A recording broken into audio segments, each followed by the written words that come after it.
Hello, friends. Welcome to my car on this Mail It In Thursday, the Laval-sur-le-Lac edition of In the Car with Star, coming to you from my beautiful Ash Gregoire Chamonix Nissan, my Nissan Maxima SR trim line. A lot of questions about this car. I'm driving a black Nissan Maxima. You could drive this car too. Just go to Ash Gregoire Chamonix Nissan, 4299 Autoroute 440 West in Laval. Good to see you. Yeah, Laval-sur-le-Lac today, playing the blue course. Playing with Montreal Canadiens legend Guy Carbonneau today. Yes, curious to get his perspective on Habs camp and his observations and his takeaways and how optimistic the former Montreal Canadiens captain is. So hopefully I'll have some fun stories and a couple of anecdotes to relay. So I'm playing with Guy Carbonneau at Laval-sur-le-Lac, playing the blue course at Laval-sur-le-Lac today, which is always fun. Mike Weir designed course. It's absolutely brutal. It's an exceptionally difficult golf course to play. The greens are firm. And the greens are fast. The greens are so fast, and this course is in absolute mint condition. So very much looking forward to that. In the meantime, Canadiens camp rolls on with a game from Gander, Newfoundland today. I think it's awesome the Montreal Canadiens take their traveling circus on the road, sending it to various points of our country, a chance for fans. The Montreal Canadiens always travel well.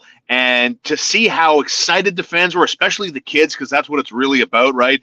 To see how excited some of these kids are, seeing some of their favorite Montreal Canadian players and learning about some of their new favorite Montreal Canadian players, which takes us to the defenseman at Habs camp on this game day.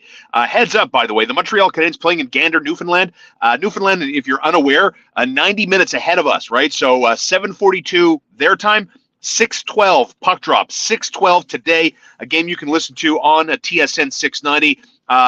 Some interesting line combinations. Juraj Slafkovsky will be on a line with Josh Anderson and Christian Dvorak, while Kirby Dach will get Brendan Gallagher on one side, Mike Hoffman on the other. And that means Sean Monahan, who is impressed, who looks healthy, 2 surgically repaired hips. Monahan centering a line with Rem Pitlick and Cole Caufield. Cole Caufield, no doubt, looks electric. And that means there's a chance the Montreal Canadiens, like 31st ranked power play from a year ago, could be a smidge better, and I think it will be a smidge better than it was last year. Hard to imagine they're going to be the worst power play team in the National Hockey League, but it's a challenge I hope they don't succeed at, because when you look at Nick Suzuki, who got into his first preseason game, he's not going to play today. He'll be there opening night Wednesday against Toronto at the Bell Center on October 12th. But Nick Suzuki in his preseason debut with a couple of great passes, one to Caufield on the power play that Caufield didn't see until the puck was on his stick and in the back of the net. But the possibility of Cole Caufield and Nick Suzuki hooking up in tandem over the course of a healthy 82-game season and seeing what that could do for the power play is lights out electric, which takes us to Caden Ghouli, who has been, no doubt in my mind, the best defenseman at this Habs camp during the preseason. His skating, his ability to go from one end to the other at such a rate of speed and making it look effortless leads you down the path to think that one day Caden Ghouli won't be a star. He might be a superstar, and maybe we're seeing the superstar in the making. No doubt. Chris Codner weighing in already with a comment. It's going to be a long year. It's the one thing Connor McKenna and I on TSN 690 on the morning show have kind of been talking a little bit about. I am not wired to lose all the time. Losing is a part of sports. I understand no one's going 82-0, but I have a hard time sitting through an 82-game season, and this team 35 games in has 10 wins, 9 wins. It's going to be difficult. It's going to be a challenge, no doubt. But the one saving grace might be Nick Suzuki, Cole Caufield, and what happens next, and how these players perform without the burden of all this pressure of when you're good and the expectation is, well, stay good and be good and live up to the expectation of the bar that we set. The Montreal Canadiens don't have that. They're in figure it out mode. They're in figure out who Christian Dvorak plays with, how Sean Monahan looks. Does Josh Anderson turn into a good first-round pick, or does he turn into a bust? I don't know. Does Brendan Gallagher pick up off his down year last season? I mean, these are all what I'm talking about, these figure it out modes. Nikita McKean, thanks for chiming in. It's fine if it's long, Nikita says, as long as they play fun hockey and develop the kids. And I think that's the point here that Chris is expressing, Nikita is expressing. It's one thing, to lose lose regularly, which I think this team is going to do.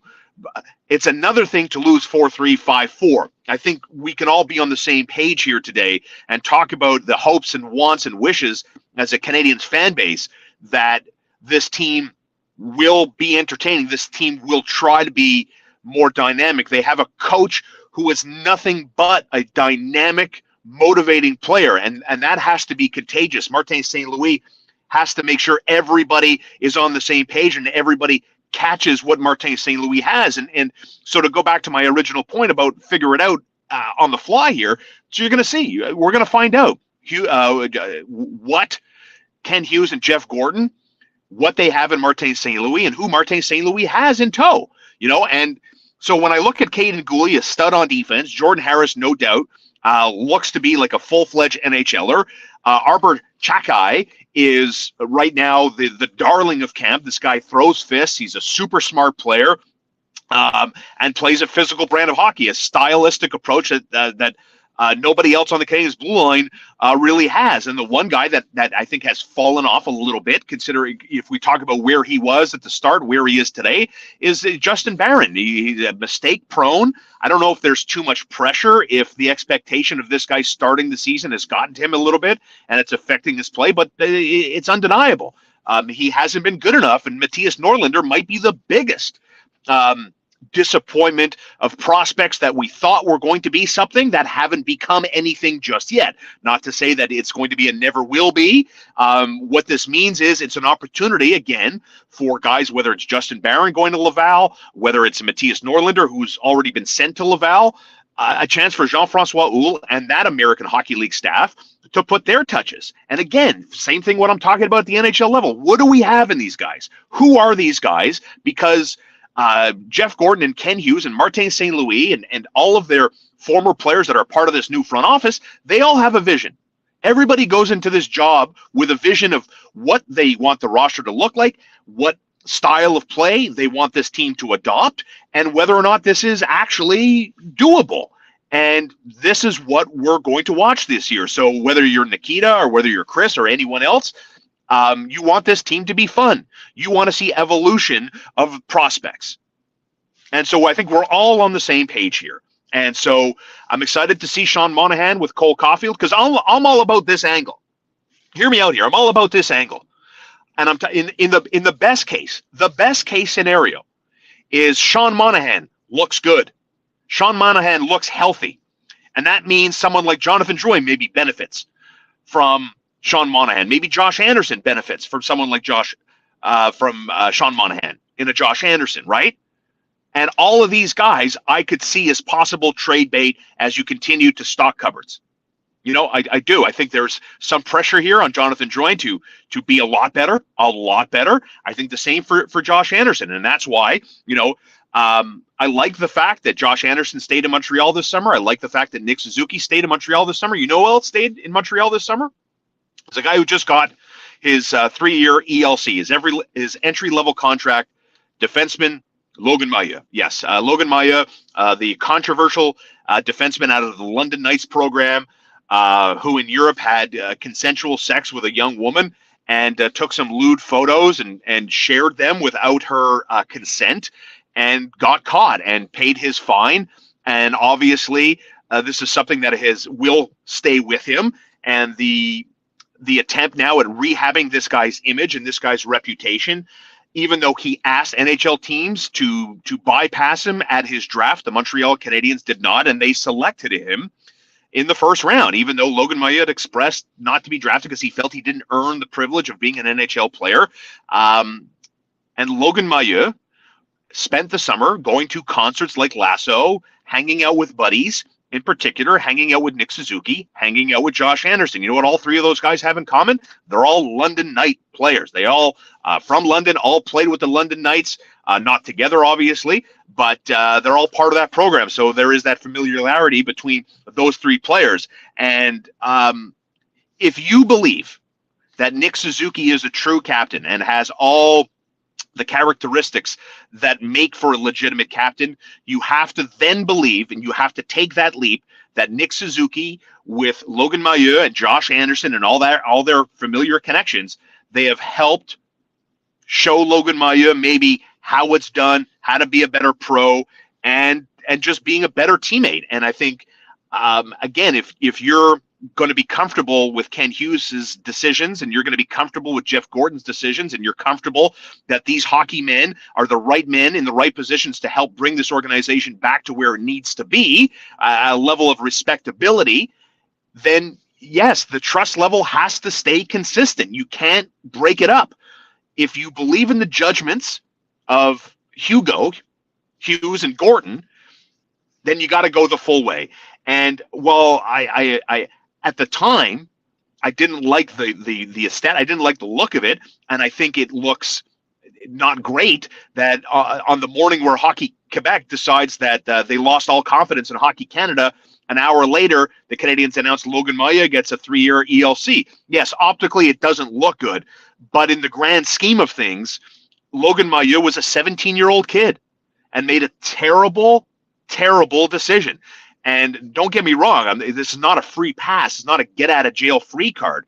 But it's also, in the same breath for me, I don't want to bury this guy 6 feet under. He was 17 years old. Did I make a mistake like that at 17? No, but I definitely made my fair share of stupid mistakes. Granted, not at the level of criminal behavior, but nevertheless, it doesn't mean that you should lose everything. And he lost a lot. His reputation took a massive hit. And you know what? Every time you think of Logan Mailloux, this is what you're going to think of. And that stays with him. Every time you put his name in Google, that's going to be there, and that's going to stay there.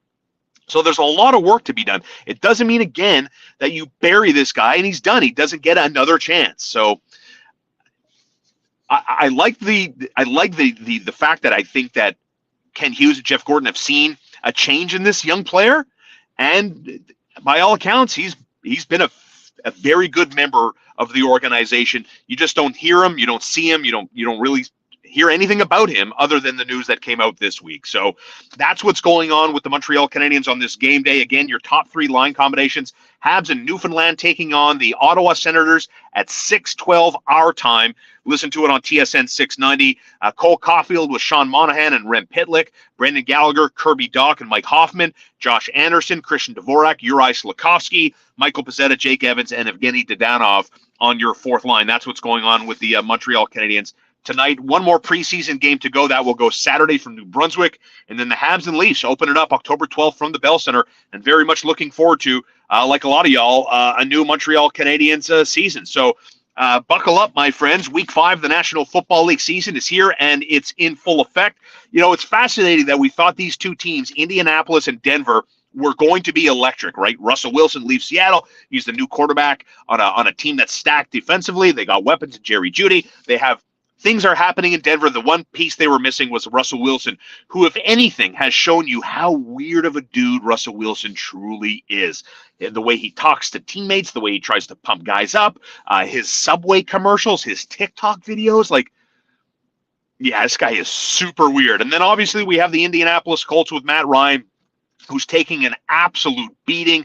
This team turns the ball over. They don't create turnovers. And now the news gets even worse with Iron Man extraordinaire Jonathan Taylor, one of the best backs in football. His ankle has forced him to miss the kickoff to week 5 today. As a result, we saw a total start of 43.5. It's down to 42. I told you yesterday to look at the 43.5 as the best game, the best bet of this game. Indianapolis and Denver have each played 4 games, so that's a combined 8 total games between these two teams. In 7 of the 8 games, the total has stayed under the posted number. I think it's going to be a running game. It's going to be a kill-the-clock kind of game. I do like Denver to win. I do like Denver at home to cover the spread, so a little less on the Denver -3, but a lot more on the under 42. If you could get it at 43.5, obviously jump all over it, right? In terms of player prop bets, we've been kind of hot on. Know this about Michael Pittman Jr. The odds are over under 5.5 receptions in the game. Pittman Jr. has been one of Matt Ryan's primetime targets. In 3 games, Pittman Jr. has been targeted 28 times. He has 20 catches. He's coming off a down performance. We've seen this with Justin Jefferson. Expect a bounce back. Let's slam the over 5.5 receptions for Pittman Jr. and a couple of anytime touchdown scorers, Melvin Gordon and Jerry Jeudy. So there you go, a couple of prop bets for the Colts and Broncos tonight at 8:15 as we kick off week 5. Don't forget, With fall now quickly here, summer is officially over. Ash Gregoire Chambord Nissan is encouraging you to beat the rush. Go online, ChambordandNissan.com, book your service appointment, get your tires changed. Don't be the lazy Larry. Don't be the guy who waits to the last minute. Now there's no bays open for you. You got to wait. Maybe you got to pay a premium or whatever else. It doesn't matter if you drive a Nissan, whether you drive any other make or model car. Ash Gregoire Chambord Nissan, beat the rush. The early bird special is on now. You only have a few more weeks to go. You can book your service appointment online at ChambordandNissan.com. And while you're online, head over to littlebearonline.com, proud sponsors of In the Car with Star. In the Car 10 is the promo code you want to use at checkout when you shop online at littlebearonline.com. Chuck Altman and his staff at Little Bear on St. Catherine and Westmount. This is a family-owned and operated shop. We were all about support local during the pandemic for the last 2.5 to 3 years. Let's keep that train rolling, please, without it stopping. This is not a big box store. This is not a company that is more responsible to shareholders and paying out dividends than it is to its employees. This is a family-owned and operated shop, and it has been for a long time. Support me, support my sponsors, and ultimately let your pet live its best life, because I'm telling you, as a proud dog owner, my lovely boy Leon, this is where we got all of Leon's nutrition. This is where we got his toys. This is where we got his beds. This is where, if anything I needed for Leon, we got it at Little Bear, because they care about your dog. They know your dog's name. They know your pet's name when you go in there and you listen, my dog has an allergy. My dog isn't eating. What should I do? My dog has an upset stomach. My dog likes these type of toys. They have all the answers to all your questions because they truly care about your pet's needs. That's my friends at Little Bear Pet Store, littlebearonline.com, and use the promo code SAVE MONEY in the car 10 when shopping online at littlebearonline.com. And of course, K-Stop Gas Bar and Depiner Highway 138 in Ganawage. I was there this morning. Had myself a little breakfast sando. You know, they had sausage on brown or white, egg, lettuce, tomato, and it's just something different. Like when mom makes food, you know what I mean? Like, I always tell my friends this, like, there's great Italian food in the city, but you know what? When you go to Rome, or you're in Sicily somewhere, you're in Parma, and you have it there, it tastes a million times. Why? Why does it taste better? Because you're there. It's the environment. It's the surroundings. It's like when mom cooks. You know, you want to go home, mom's cooking, man. What's better than mom's cooking? Not much. And that's what makes a K-Stop Gas Bar Depiner. Mom's there cooking lunch, Taco Tuesdays, Crepe Tuesdays, unbelievable Buffalo Chicken Ranch bowls on quinoa. I mean, it's unbelievable. So I tell you, I don't partner with losers. Full stop. I don't partner with losers. I wouldn't partner with anybody that I wouldn't give my business to. That's why I'm very comfortable telling you where to fuel up, where to get your snacks, and where to get your pets the best possible nutrition from the best store at Little Bear Online. Yes, thank you, Jim. R.I.P. Leon. Love you, buddy. Thank you, Jim. I appreciate the shout-out. All right, my friends, I am off to play Laval-sur-le-Lac today, playing the blue course with my friend Marco and Guy Carbonneau. Anything you want me to ask Carbo? Hit me up in the comments. You know what I was thinking about? Because I'm playing with Carbo. Remember when Guy Carbonneau got sacked by his buddy Bob Gainey, right? And he mentioned at his press conference, "On sera un jour, c'est qui ces pommes pourries là? On sera un jour, c'est qui ces pommes pourries? The bad apples spoil the bunch. Who are those bad apples?" I remember that line. I remember, who are those bad apples? Oh, I'd like to know. I'm going to ask him. No fingers for Guy Carbonneau. Jesus Christ. What's wrong with you, Chip? We're at Laval-sur-le-Lac here, you know? We're not at a roller derby rink here at the Paul Sauvé Arena, if that still exists. All right, everybody. Thanks for watching. We'll be back later this week. In the Car with Star.